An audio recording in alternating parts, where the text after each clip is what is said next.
Raïs Abdrahman Bargash, l'un des derniers corsaires.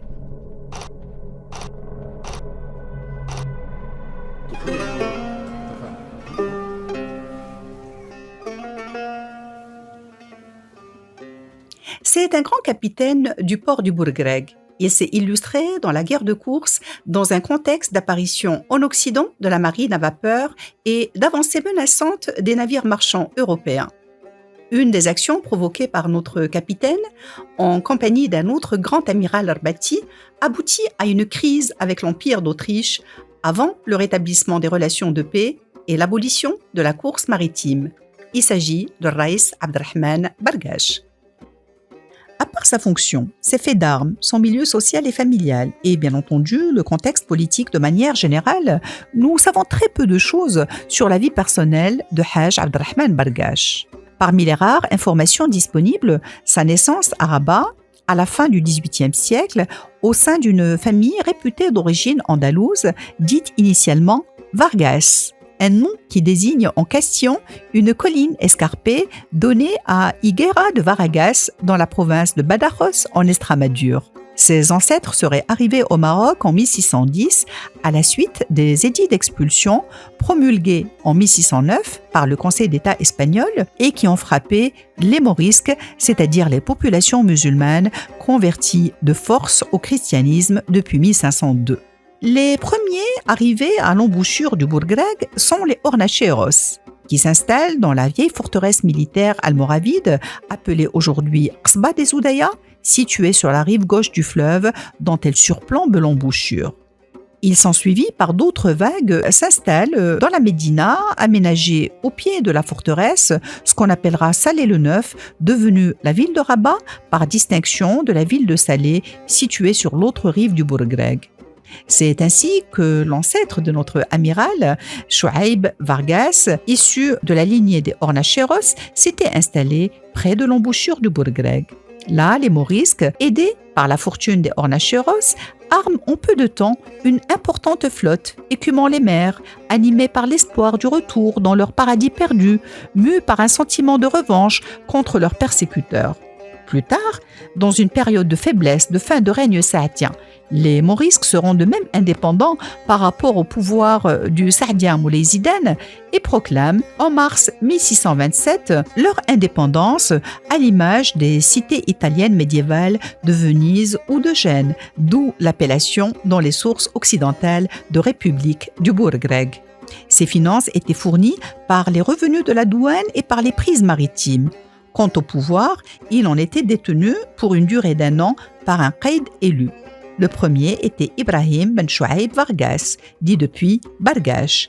C'est de sa lignée que provient l'amiral Raïs Abdrahman Bargash.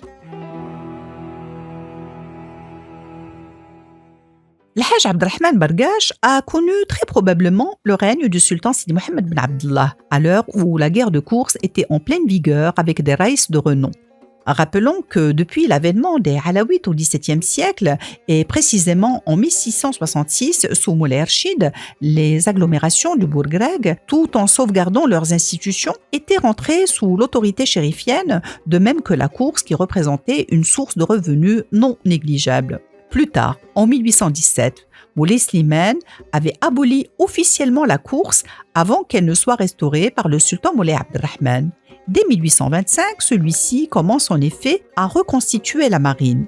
Il lance des préparatifs dans les principaux ports du royaume qu'il visite, relance l'arsenal et arme en ce sens quelques navires désireux qu'il était, je cite Ahmed Ben Khaled Nasiri, de faire revivre la tradition de guerre sainte sur mer. Le professeur Abdelhadi Tazi rappelle par ailleurs le décret royal datant du 2 juillet 1828 dans lequel le sultan s'adresse notamment au Raïs Abdrahman Britel, au Raïs Abdrahman Bargash ainsi qu'à tous les moujahidines voyageant avec eux depuis Salé, Ribat el-Fath ou Tétouan. Le valeureux amiral de la flotte royale, Haj Abdrahman Bargash, au même titre que Raïs Abdrahman Britel, était chargé de la surveillance des côtes marocaines contre l'infiltration de navires européens qui ne disposaient pas de passeport. Raïs Bargash dirigeait le brick corsaire appelé Rabi' al-Khair et Raïs Britel le brick Rabi' al-Jihad. C'est ainsi qu'ils ont arraisonné 2 bateaux français. Il s'empare aussi de 2 navires anglais. Mais celle qui est considérée comme la plus importante de leur prise était la capture, au mois de juillet 1828, du voilier marchand, le Vélos, battant pavillon autrichien et qui assurait un voyage commercial de Trieste en Italie vers Rio de Janeiro au Brésil. Le brigantin commercial autrichien aurait été capturé par le brick marocain Rabi al-Khair et emmené avec son équipage de 13 hommes à Rabat et une autre partie de la cargaison à l'arrache. Les réactions des pays concernés n'ont pas tardé. Avec les difficultés de navigation que connaissent les bâtiments anglais dans le détroit et en Méditerranée occidentale, le gouverneur de Gibraltar avait effectué le 24 novembre 1828 le blocus de Tanger par une division navale. Pour l'Autriche, avec qui des relations diplomatiques étaient établies pour la première fois en 1783, puis un traité d'amitié et de commerce datant de 1805, c'est aussi le prélude aux perturbations des relations.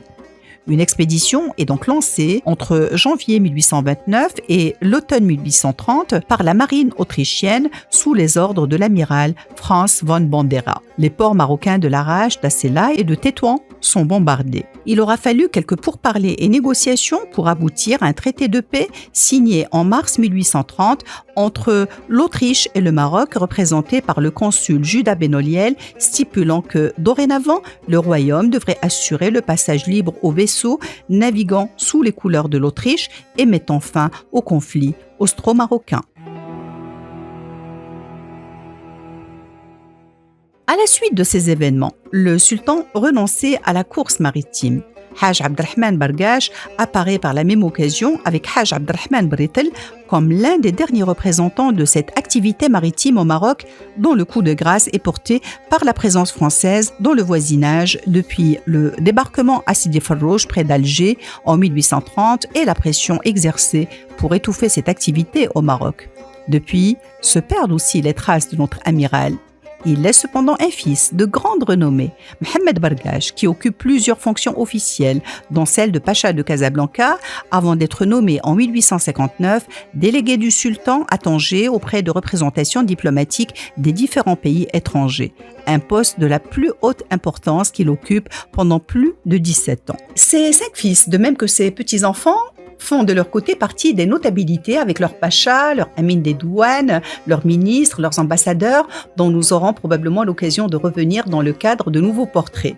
Quant à Al-Hajj Abdelrahman Bargash, son nom a été donné à un patrouilleur de haute mer de la marine royale d'une longueur de 64 mètres, dont la mission principale est la surveillance des côtes et le contrôle des activités de pêche dans l'océan Atlantique, appelé Raïs Bargash.